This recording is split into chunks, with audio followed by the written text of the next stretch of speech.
Okay, tool number one, a deburring tool. A deburring tool has a razor sharp edge up on the corner, but as you can see up here, it's curved. So this makes it super easy, easier than a razor knife, to trim edges of a 3D print. Here's an example.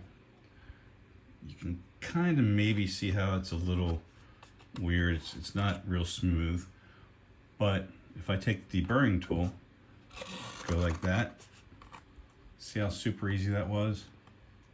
And now everything is smooth as silk. Tool number two is a good 3D pen. I use one from Mint 3D, MYNT 3D. What I like to do with this for large prints is I like to put the pen along the seam, and then I'll use a soldering iron or a finishing tool, which we'll look at in a little bit, to melt it into the seam so it makes the seam stronger. So here's an example.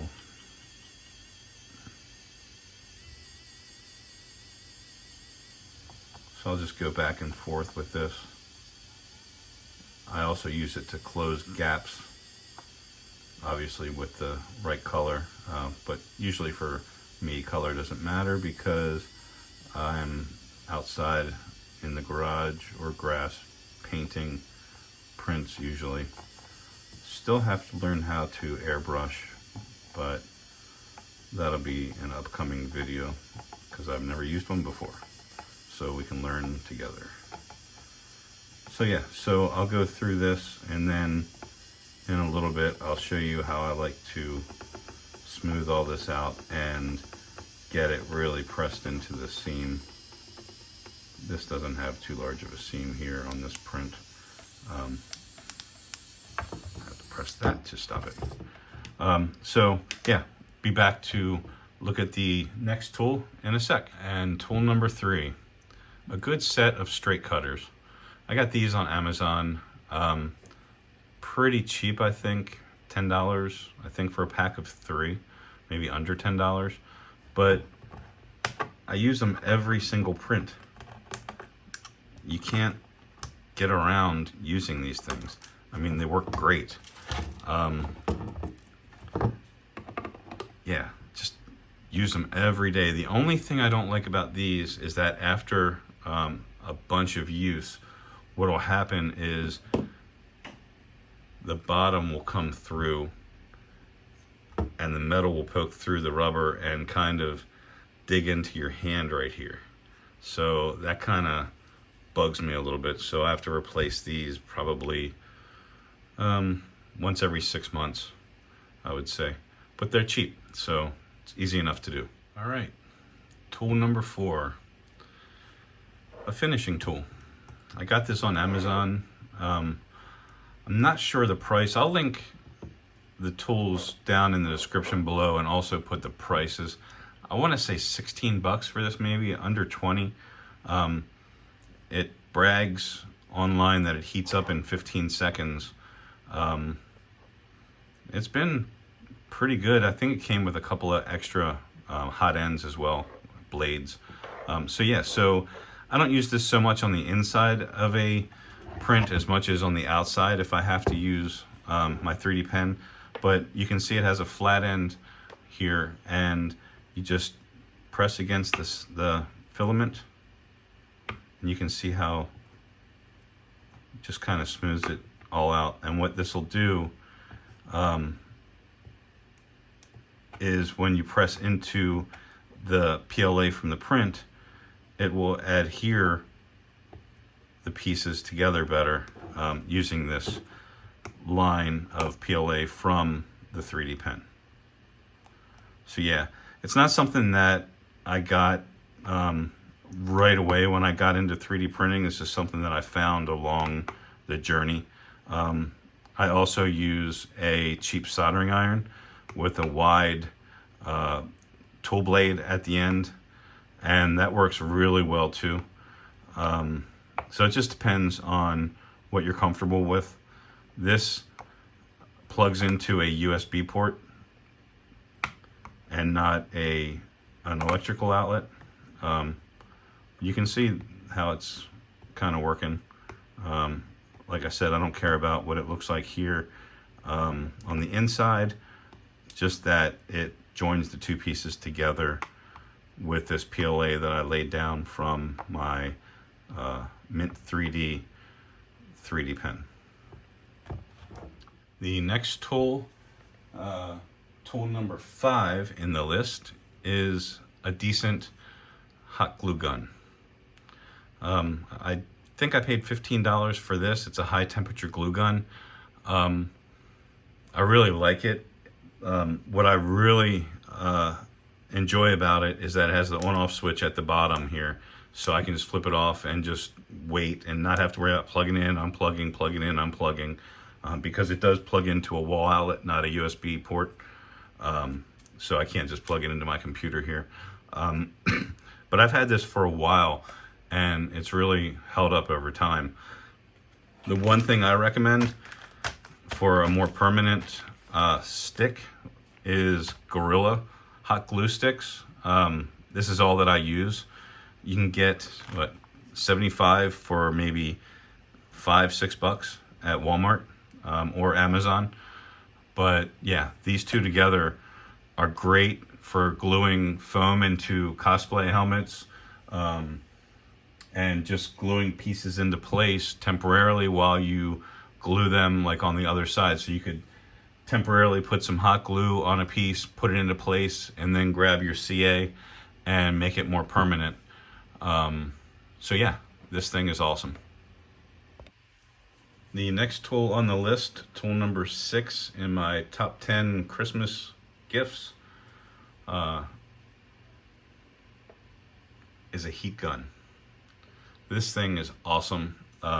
It comes with different nozzles to be able to put on. It comes with a blade, a wide blade, thinner blade, to really point the air where it needs to go. But this thing heats up immediately, super hot. It has two selections on it for how hot you want it.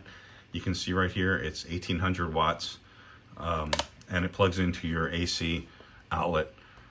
This one is a Seek 1 heat gun, but this is highly recommended. I've had this for probably 2 years, and it's still holding up strong. Works great, especially if you need to heat up some PLA that you've printed just to bend it a little bit. Hot water also works good for that. If you have like a flat piece that you need to either fix a warp or warp it a little bit, you can stick it in a bowl of hot water, the PLA in hot water, and it becomes flexible.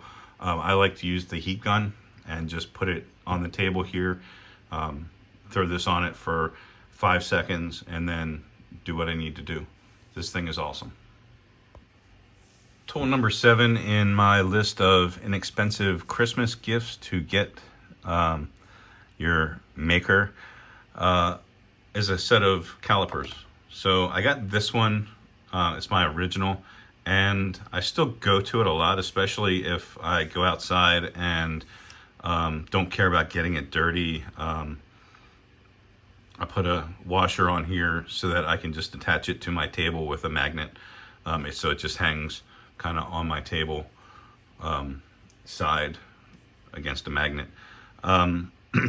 This has been with me probably 3 years, and I think I've replaced the battery maybe twice. You just slide this compartment open, and there's a 2025 CR2025 battery, I think, in there, or 32.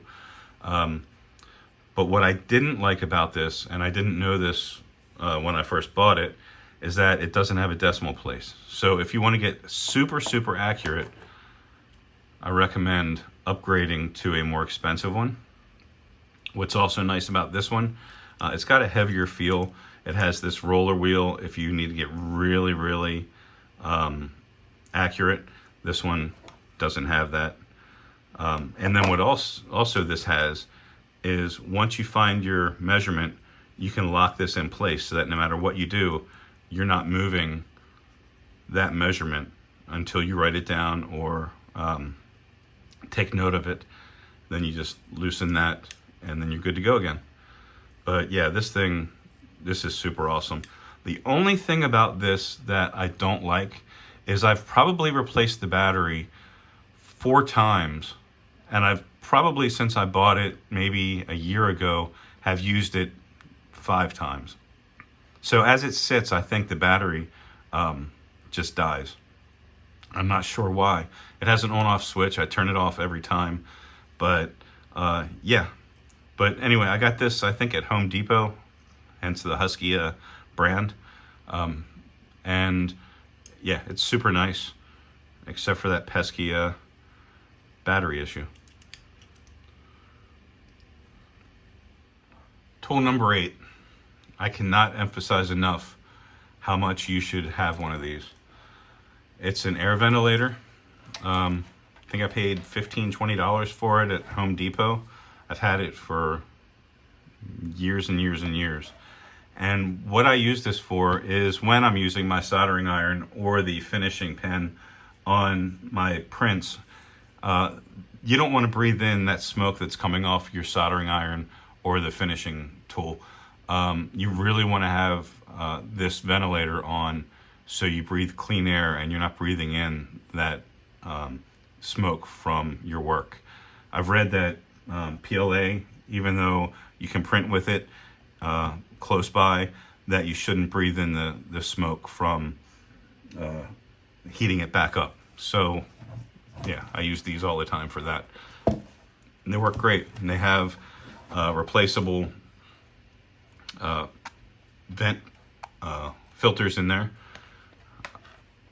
I also use these when I'm using Bondo out in the garage. If I'm filling in gaps for a print, as an example, I'll Bondo this gap right here and then sand it. And I will be wearing this while I'm using the Bondo. You're not supposed to breathe in the Bondo vapors, or fumes rather.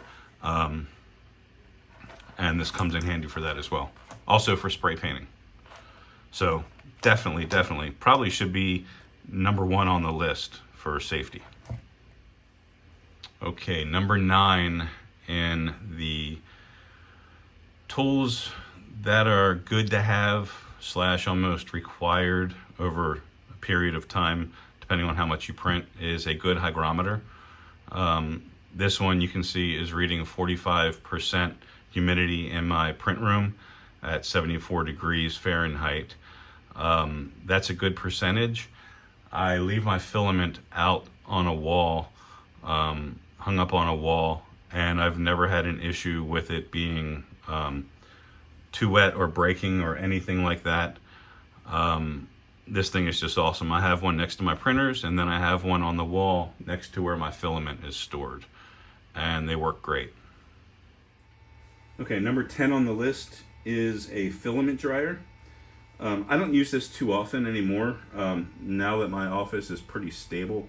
The only time I really use it is when I'm going to print TPU, because it can be finicky, but even mid-print, when I've had to add a new spool of TPU to a print, or a half-used spool to a print that's been sitting on my shelf, I've never had an issue with any kind of humidity, it being too wet, etc. This is the Sunlu model. It's the first model that they came out with, I believe.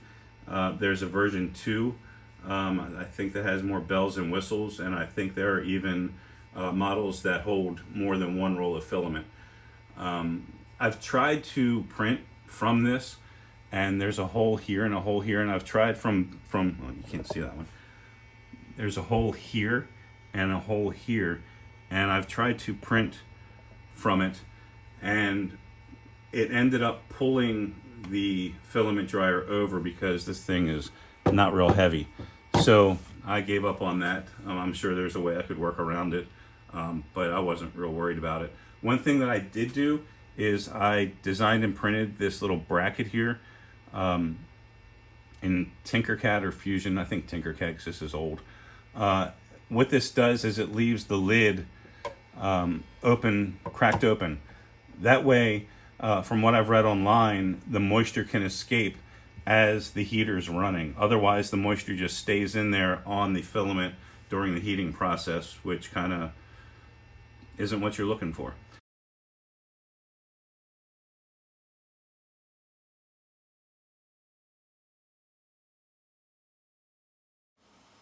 Make sure to like, share, and subscribe. 3D Print 747, I'm out of here.